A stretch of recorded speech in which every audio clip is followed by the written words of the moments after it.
Hey guys, Exploit here, back again with another video, and thank you so much guys for all the support.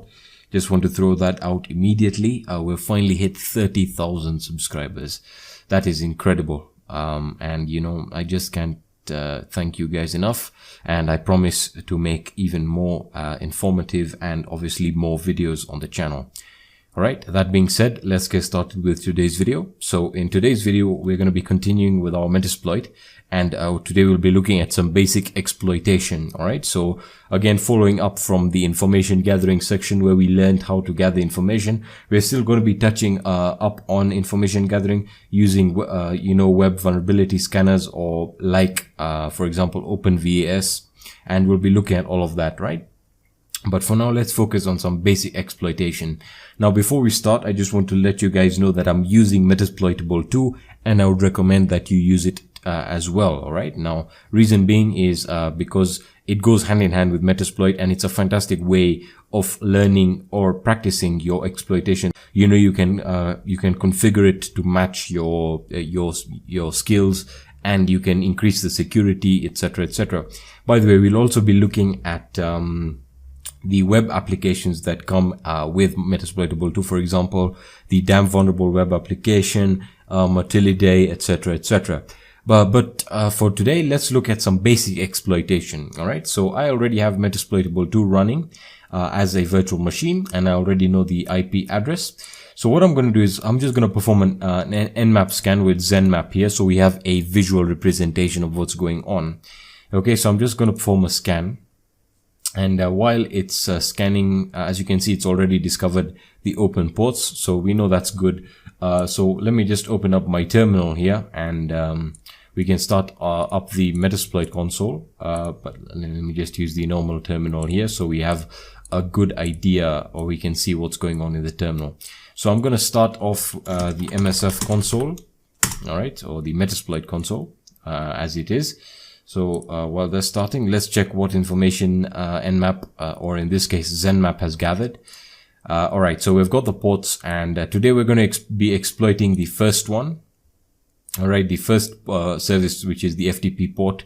So it's running VSFTP, VSFTPD. All right, so that's very important that we understand that it's running that service, because that's what we're going to be exploiting today.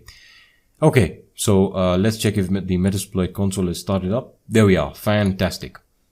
All right. So what do we need to do first? All right. So as I said, the first thing that we need to know is what service are we trying to attack?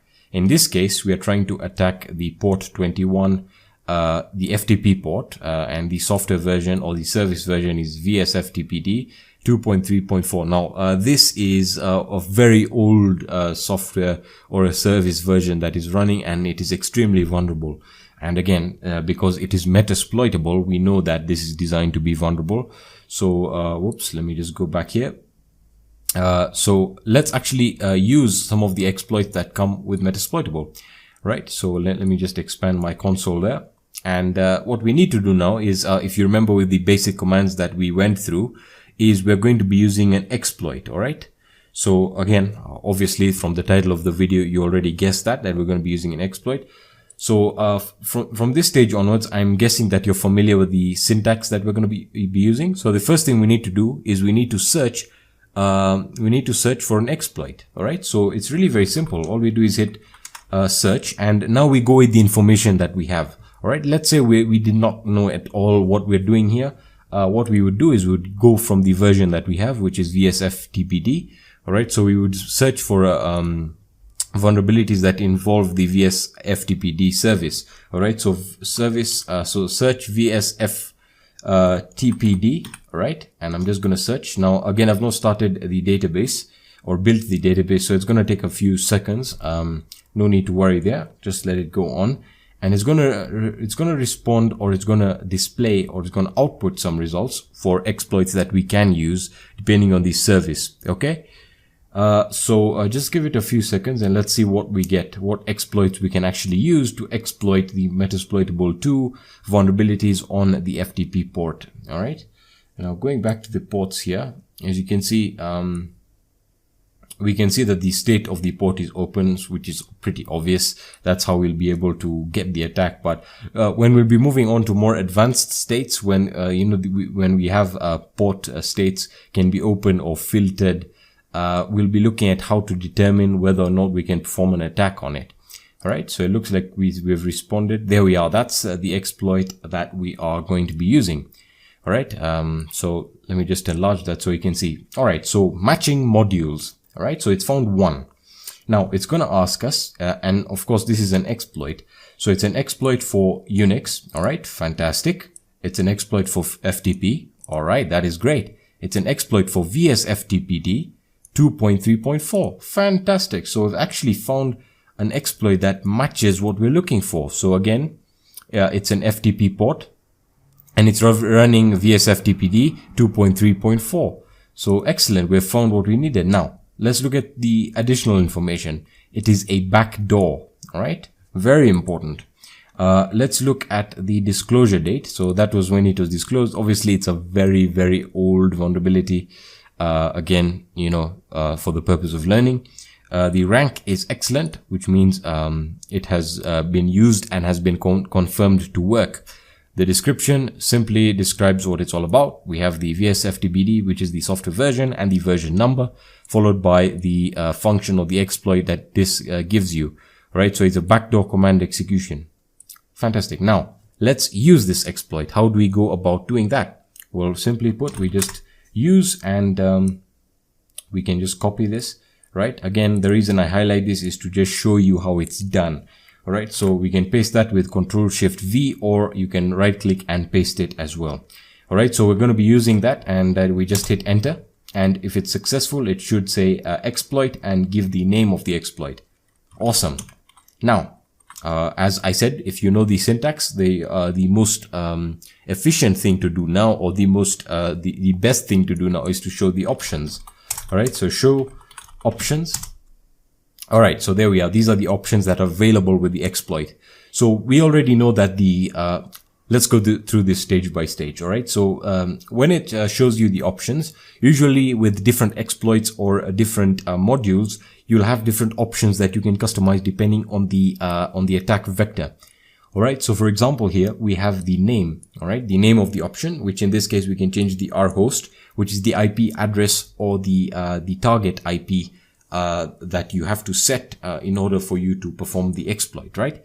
And then for the R port, since it already knows it's running the FTP port is running on port 21, it'll already set that for you. But if a port is miscorrectly configured, which I've seen, it is incorrectly configured, which I've seen many times before, trust me, on many top servers. I've actually seen this with, myself, that where the systems administrator actually configures the FTP port onto another port number. Now, when this happens, it's very important that you get to know this. And that's why I said information gathering is critical. All right. So now we need to actually set the rhost, which we've looked at before. So it's simply put set rhost. All right. So set rhost, and finally you have to know the IP address.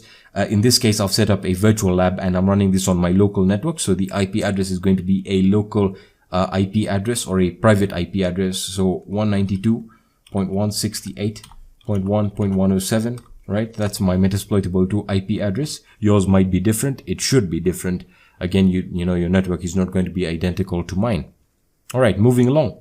So we're setting the rhost to that, and that is the syntax that we're using, and we're going to hit enter, and it's going to give you the option. The rhost is set to that current IP address. We can now show the options again to confirm that indeed it did set, and as you can see, yes, it did. Now all we have to do, or what is left, is we just need to hit exploit and it'll open up a backdoor, hopefully. All right, if everything went as planned. So exploit, and we hit enter. And if everything went as planned, and everything should have gone as planned, we should get a backdoor. There we are. Fantastic. It has worked. It has created a reverse shell and a command shell actually. So there we are. We can see the port that is outgoing and the port that is incoming, and the date at which this was opened. All right. So you might be asking, well, what are we doing here?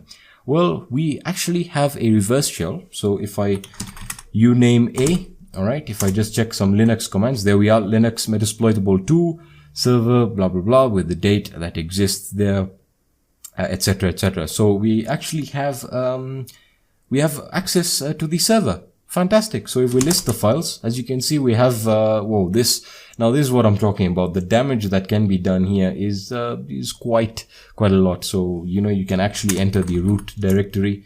Let's list what we have in there. We have the desktop. Let's see what we have on the desktop. Of course, there's not going to be anything because I haven't put anything on the desktop, and that's because I don't have a desktop, or a desktop environment installed on the Metasploitable 2. So if I list what's in there, as you can see, there's going to be nothing, but I'm guessing you guessed the idea. That is some basic exploitation of the services that are currently running on Metasploitable 2.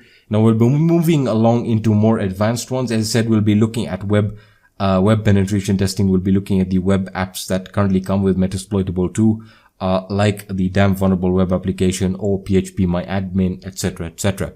So that's going to be it for this video, guys. I hope you found value in this video. If you did, please leave a like down below. If you have any questions at all, let me know in the comment section, and you can hit me up on my social networks or on Kick.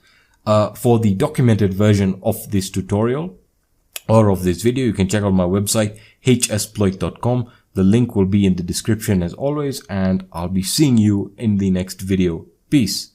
Peace.